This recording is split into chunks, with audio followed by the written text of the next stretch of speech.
you're taking the gold, you have to defend that gold because there are so many different attack paths to that. But if you take the fourth, which is the lower ground, right, it's saying there's only really one attack path to that, right? So right. it's saying you have to attack through that way, and if you do, you're not going to be able to retreat because it's only one way.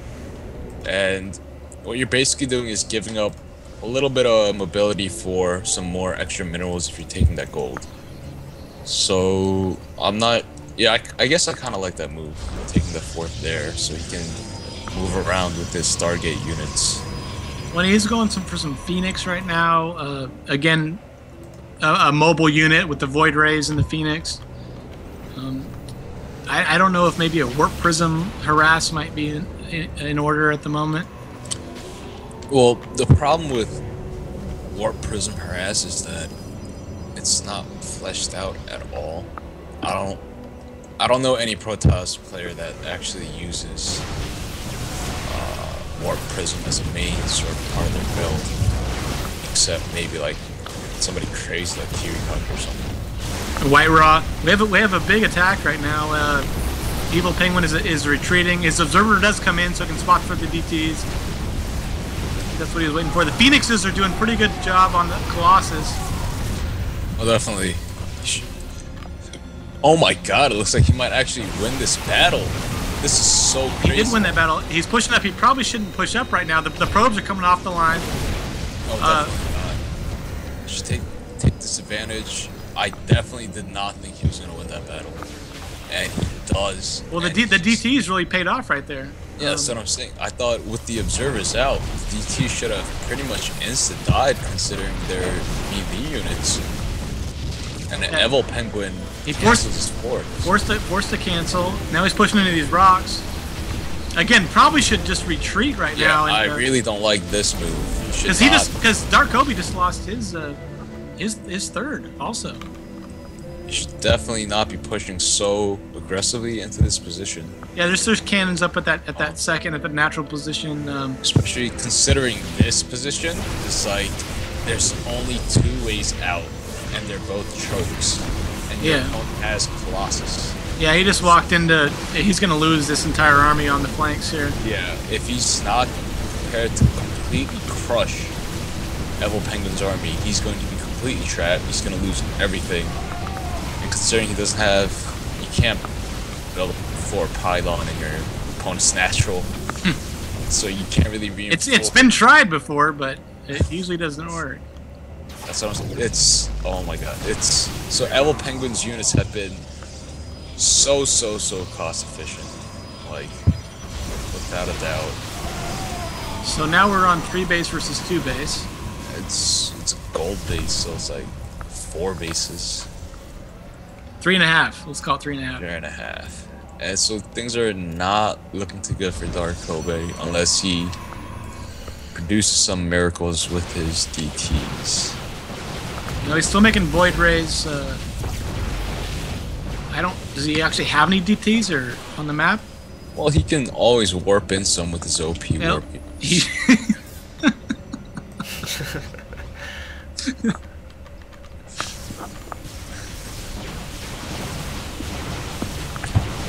Yeah, like I was saying, he did get a bunch of observers to try and snipe the opponent's observers, so as these DTs can do incredible amounts of damage. They just do so much.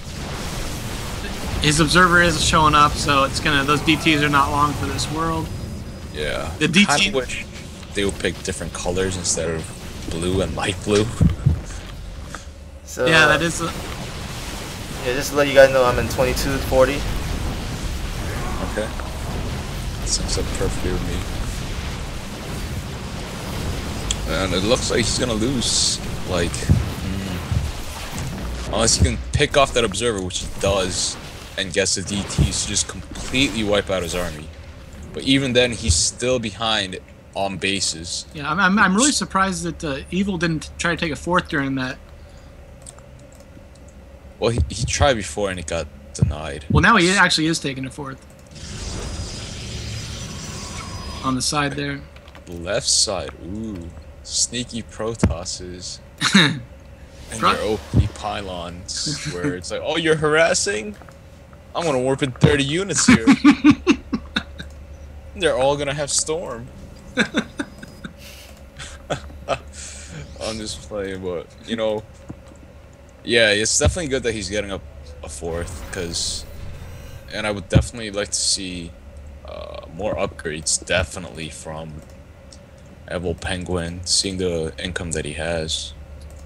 What's he on, one forge or two forges? I see one forge. He's on one forge, but he's only at 1-1. I would really like to have seen 2-2, 25 minutes into the game.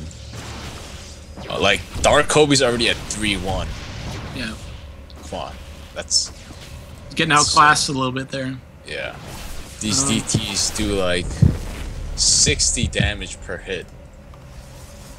That is ridiculous. Ridiculous.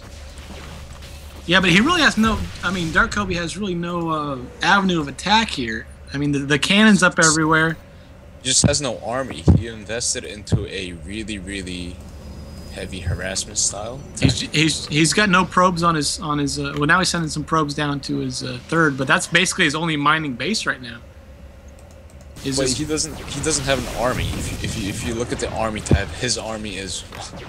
Oh yeah, and here comes Evil Penguin, and he's just gonna walk through this. It looks like. He's just gonna roll through him because his army is just so small. Like, Evil Penguin has 3K, 2K in the bank, so there's GG. So yeah, he could just warp in units. I like the DT play. I don't like the going into Stargate after that. There's just way too much economy invested into tech and not army. So should he have gone into Colossus, or are you saying just to go heavy gateway, or either one? It's just he just invested too much into tech, which really underdeveloped his army, and he could not gain any map control, which allowed Evil Penguin to get the gold up like perfectly. Yeah, it seemed like the Phoenix Void Ray was pretty good against the Colossus. He just didn't have the numbers. Well, that's the problem. He just doesn't have enough economy to do this. Yeah. And the only way he would have won is if Evil Penguin didn't take the gold, but he did, which is a really good move. He's like, oh, you're attacking heavily, so I'm just gonna build cannons to stop your DTs, and I'm just gonna take the gold. What are you gonna do about it? Right. And there's not really much he could have done. Okay, so Dark Kobe, what was your thought process in this game? Well, basically, of course, with that Zealot rush that I saw in the beginning, I had to throw down the forge, and I guess that because of that, he went on to expand safely, because the forge and the cannons cost money, so I was behind. I mean, I couldn't counterattack right after that. But then in this game specifically, there was the main mistake in my part was a lot of indecisions about army units, especially specifically. It's just the tech path you were going on, like T was talking about. Because like I was actually bouncing back and forth during that mid-late to late game. I was like thinking of that. To make just a bunch of observers and then make a bunch of DTs and make a bunch of phoenixes, so that when I do encounter his observer, my phoenix will be able to take it, and then my DT will be free to snipe.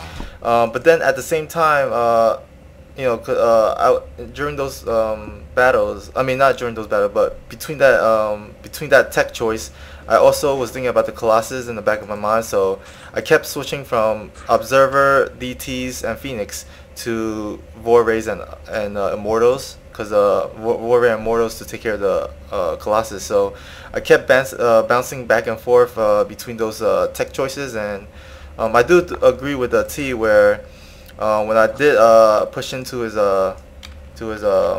fourth expansion, I mean his third expansion, his fourth base. I should have backed out instead of killing the rocks and because that only led me to two ways out, and I got surrounded and flanked.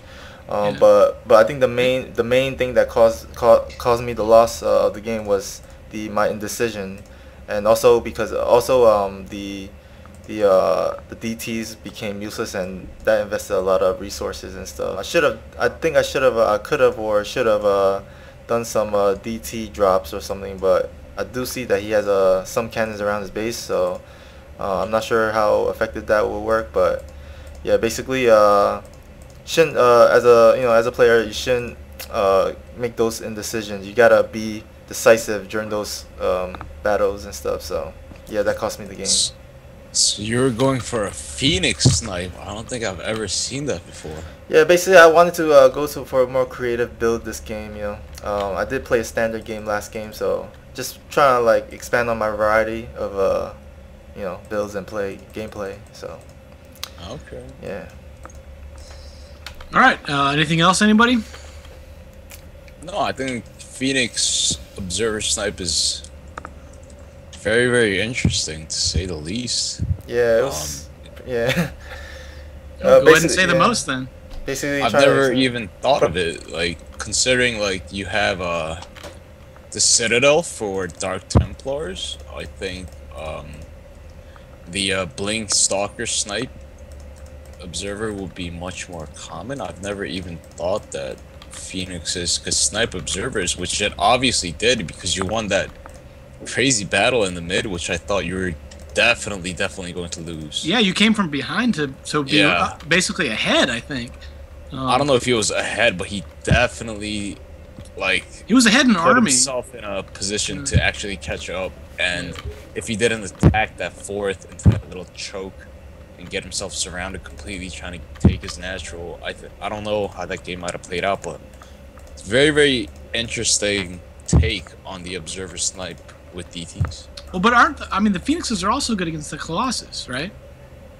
They're not good, they're okay. Yeah. It's not like Vikings. Vikings are really good against Colossus. Well, that's because Terran's OP, though. No, Terran's never. Please. All right, so everybody, how about you? Everybody, remember? Oh yeah, remember, guys. Know your station. Know your station. And we'll go on to game 3. Peace. We shall.